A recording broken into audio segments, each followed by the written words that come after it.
Қыздар, сәлем. Бүгін сіздермен ақылы мастер-класста үйрететін ыстық салат рецептімен бөлісемін. Тегін. Ол үшін мен YouTube каналыма өтіп, толық нұсқасын көріп, жасап көріңіздер. Дәруменге өте бай, нағыз пайдалы салат.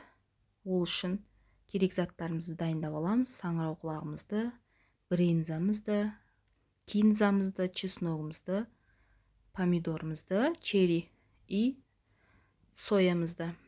Одан кейін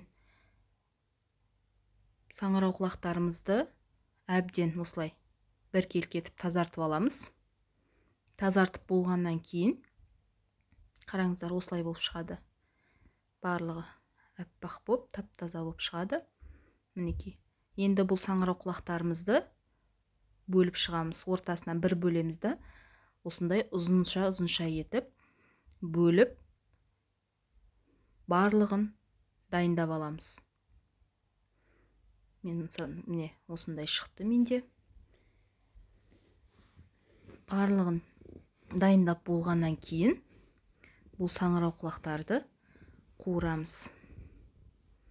Сұйық майы да шамалы өте дәмді болып шығады. Сіздер де осылай жасап көрсеңіздер болады. Қонақтарыңызға мінекей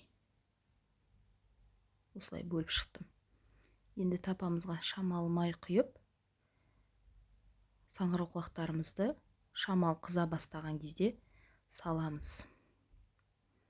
Көріп аламыз қолымызбен, температурасы білінеді ғой, қатты қызғаны, қызбағаны. Енді орташа қызуда 10-15 минуттай қуырып аламыз. Қараңыздар. Осылай араластырып тұрамыз. Барлығы бірдей қуырылу керек. Қараңыздар. Шамамен осындай болады.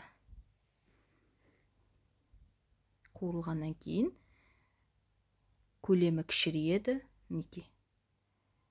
Сочный болады. Одан кейін бұны қуырылған саңырауқұлағымызды ыдысымызға сала тұрамыз. Барлығын салып болып, мендегі бұл жерде бір порция салат дайындап жатырмын.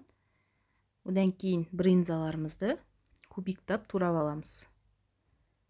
Барлығын кубиктап турап болғаннан кейін біркелкі қылсаңыздар әдемі көрінеді. Қыздар, 4-5 тығып бірде қып бөліп аламыз.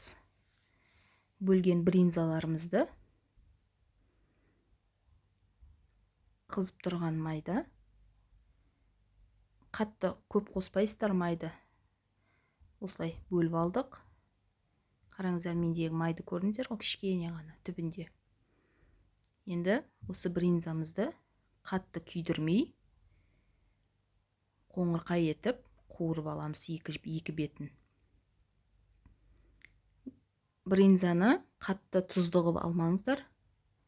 Мінекей осылай болып шығады. Бұл қуырып болған брынзамызды жаңа саңырауқұлағымыздың үстіне салып қоямыз.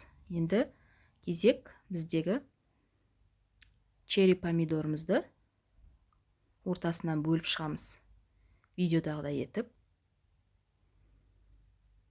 Барлығын осылай бөліп болғаннан кейін салатымыз үстіне қосамыз. Кейін чесногымызды, сарымсағымызды майдалап турап, кішкентай көбек қып турап алып, тағы да салатымыздың үстіне саламыз. Кезек кинзамызға келді. Кинзамызды да осылай біркелкі демеймін, енді осындай орташа көлемде етіп турап шығамыз. Турап болған кинзамызды салып, соямызды құйып, сәл ғана бір ас қасық десем болады. Қараңыздар, өте керемет, дәруменге бай салатымыз дайын болды. Үстіне кунжутымызды сеуіп, қонағымызға тарту етемін.